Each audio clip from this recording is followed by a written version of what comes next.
சுவிக்கி என்ன நினைக்கிறேன். இன்றைக்கி நியூஸ் பார்க்கலாங்களா? வாங்க பார்க்கலாம். இன்றைக்கி தேங்காய் தட்டைப்பல் பண்ண போகிறோம். வாங்க எப்படி செய்யணும் பார்க்கலாம். அதுக்கு 1 கப்பு தேங்காய் துருவல் எடுத்துருக்கேன். 2 ஸ்பூன் அளவு பாசிப்பருப்பு எடுத்துருக்கேன். இதை ட்ரையாக வறுத்து எடுத்துக்கலாம்.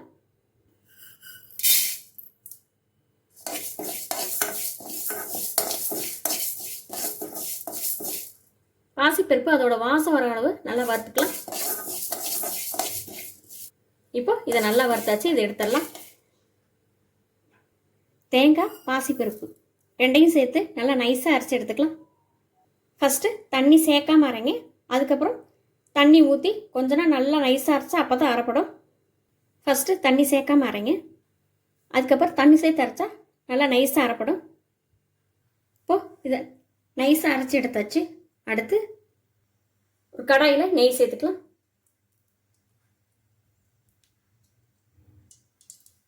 அஞ்சு ஸ்பூன் அளவு நெய் சேர்த்துக்கலாம். இதில் முந்திரி திராட்சையை வறுத்து எடுத்துக்கலாம்.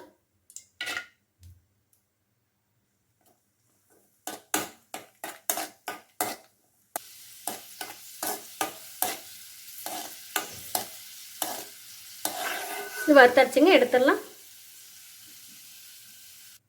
அரைச்ச விழுதை இதில் சேர்த்துக்கலாம்.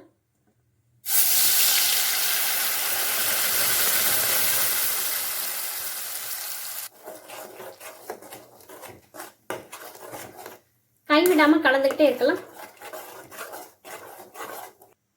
1 கப்பு தேங்காய் எடுத்தோம். 3/4 கப்பு வெல்லம் எடுத்தால் கரெக்டாக இருக்குங்க. இதில் வெல்லம் சேர்த்துக்கலாம். கைவிடாமல் கலந்துக்கிட்டே இருக்கலாம். கொஞ்சம் ஏலக்காய் தூள் சேர்த்துக்கலாம். 2 ஸ்பூன் அளவு நெய் சேர்த்துக்கலாம். கை விடாமல் கலந்துக்கிட்டே இருங்க, இல்லைன்னா அடி பிடிச்சிரும். திரட்டிப்பால் ரெடி ஆயிடுச்சுங்க. மேலே வறுத்து முந்திரி திராட்சை சேர்த்துக்கலாம்.